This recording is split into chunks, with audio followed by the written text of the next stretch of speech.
Halo, salam jumpa. Selamat bertemu kembali di Black Knight Channel, inspirasi pecatur pemula. Dan izinkan kami ingin berbagi cerita pendek tentang pion catur yang disusun oleh atau yang dibuat oleh Fakhrul Razi. Berikut adalah cerpennya. Pion catur dalam cerita pendek karya Fakhrul Razi. Bapak selalu bilang, tak ada yang lebih berharga di dunia ini kecuali detik yang baru saja lewat. Sebab kita tidak akan bisa kembali ke waktu itu lagi. Jangan sia-siakan sebelum menerap waktu terus membawa tubuh kita menjauh, meninggalkan sesuatu yang disebut dengan masa lalu. Pada akhirnya semua hanya akan menyisakan sesal yang tak berkesudahan seperti yang dialami dirinya, mengisi sesuatu yang muskil kembali. Kurang lebih begitu kata-kata yang sering terlontar dari mulut Bapak ketika aku dan dirinya bermain catur di beranda rumah. Lesung pipitnya mulai samar, sebab dilahap usia. Perlahan tertarik ke belakang ketika aku memperhatikan setiap kata-kata yang ia ucapkan. Seringkali buah catur yang tersusun rapi di atas papan caturnya hanya menjadi penonton. Itu ketika aku mulai larut dengan semua ceramah yang diberikan Bapak. Bukan sekedar ceramah, aku lebih suka menyebutnya sebagai pelajaran hidup. Aku kalah, lenguhku, pelan ketika tatapanku jatuh ke pion-pion catur itu. Berpikir, setiap masalah selalu punya jalan keluar, sergah Bapak, sambil dia menyelut rokok tembakaunya untuk yang kesekian kali. Aku tidak akan menang jika bermain catur melawan Bapak.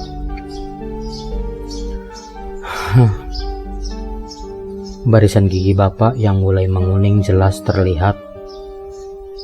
Sebelum kau belajar bagaimana untuk menang, kau harus belajar bagaimana caranya untuk belajar. Suasana senyap, dahan-dahan pohon kelapa yang saling bersentuhan di seberang rumah merambat perlahan dalam telinga. Lipatan-lipatan di keningku semakin tebal. Seisi kepalaku mencoba mencerna setiap kata-kata yang terlontar dari mulut Bapak. Selalu saja gagal. Aku cuma bisa menggelengkan kepalaku, kemudian menunduk. Langkah. Dalam bermain catur kau harus perhatikan langkahmu. Setiap langkah besar selalu berawal dari langkah kecil yang hati-hati. Begitu pula dengan hidup. Aku mengangguk tanda mengerti. Tapi aku tetap saja sudah kalah. Kedua alis mataku hampir bertemu ketika melihat wajah Bapak. Maka kau harus mulai dari awal, kembali ke langkah sebelumnya, dan jangan melakukan kesalahan. Bukan seperti hidup. Catur hanya sebuah permainan, selalu memberikan kesempatan kedua bagi mereka yang salah mengambil langkah. Ketika aku bermain catur dengan Bapak, begitu banyak nasihat-nasihat kecil yang selalu dia berikan untukku. Perlahan aku mulai mengerti kalau nasihat-nasihat itu bukan sekedar untuk membimbingku mengalahkannya setiap kali bermain catur, tapi lebih kepada sebuah pelajaran hidup. Bekal yang bakal kusimpan guna menghadapi segala persoalan hidup di kemudian hari. Mulai saat itu, aku semakin gemar bermain catur dengan Bapak. Berulang-ulang aku kalah, namun berkali-kali pula aku mencoba kembali dalam permainan, memperbaiki kesalahan untuk meraih kemenangan. Semua selalu bermula dari setiap kepulangan Bapak ketika senja mulai matang di atas atap rumah. Bulir-bulir keringat yang masih mengalir pelan di pelipisnya adalah nikmat dari Tuhan. Lantas, aku sesegera mungkin membawakannya segelas teh manis panas. Kemudian sebuah papan catur letak di atas resbang yang berada di beranda rumah. Sebelum bermain catur, aku selalu memijiti punggung Bapak. Kata Bapak, pijitanku enak. Aku paham, sebagai seorang penarik beca, tubuh Bapak pasti lebih sering keletihan, mengejar setoran mulai dari pagi sampai sore, menggeluti sebuah pekerjaan yang sama sekali tak pernah diinginkannya. Aku mengetahui semua itu dari cerita Bapak selama ini. Bapak sering menceritakan kehidupan masa kecilnya di sela-sela kami bermain catur dan nasihat-nasihat kecil yang dia lontarkan.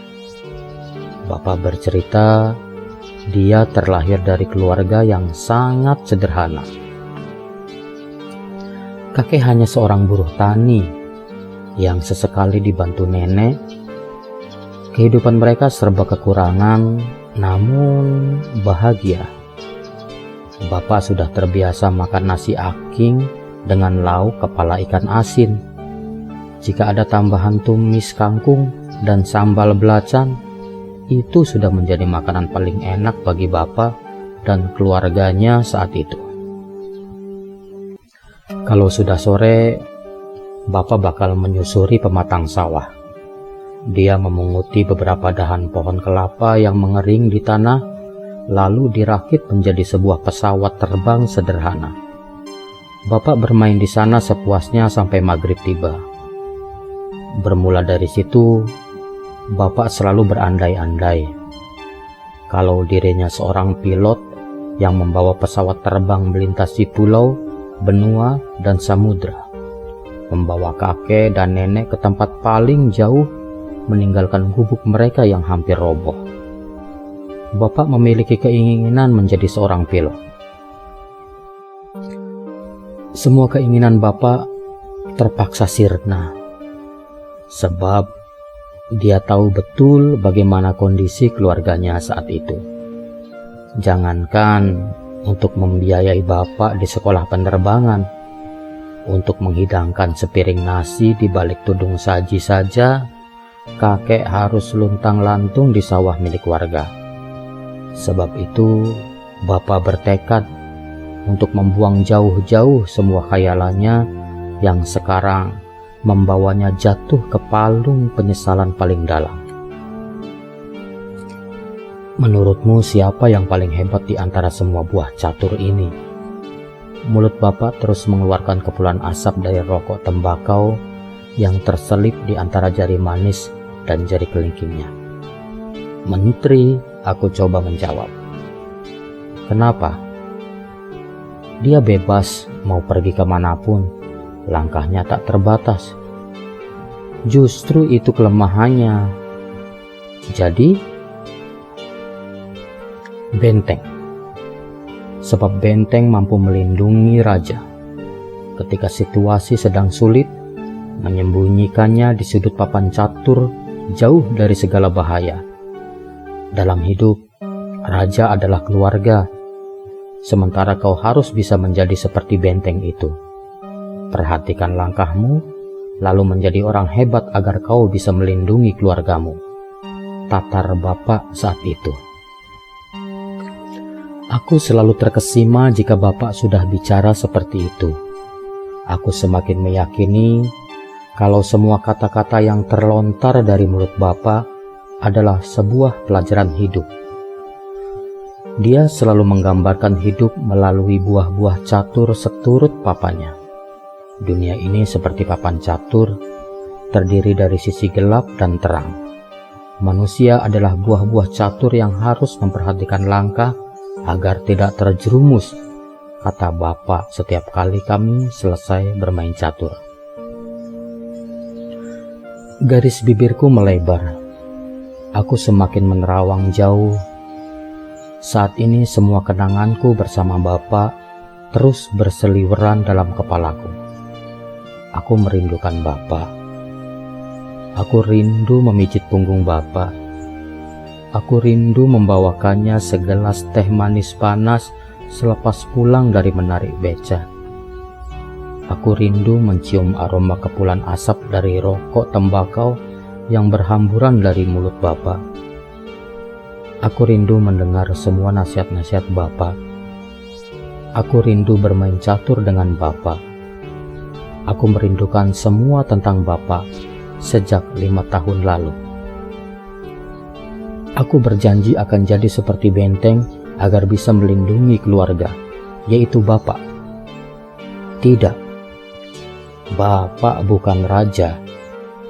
Bapak hanya sebuah pion kecil, terseok-seok menghindari bahaya, perlahan melangkahi kotak demi kotak untuk sampai ke kotak terakhir, lalu menjelma menjadi benteng. Adalah kau, adalah kau. Perkataan Bapak masih lekat dalam kepalaku. Saat itu ketika aku dan Bapak bermain catur untuk yang terakhir kali sebelum aku berangkat ke asrama di ibu kota. Aku sudah belajar banyak hal dari Bapak. Bahkan sampai sekarang semua perkataannya masih kuingat dengan jelas. Tak ada yang bisa kuberikan untuk Bapak saat ini selain menerapkan semua nasihat-nasihat kecil darinya.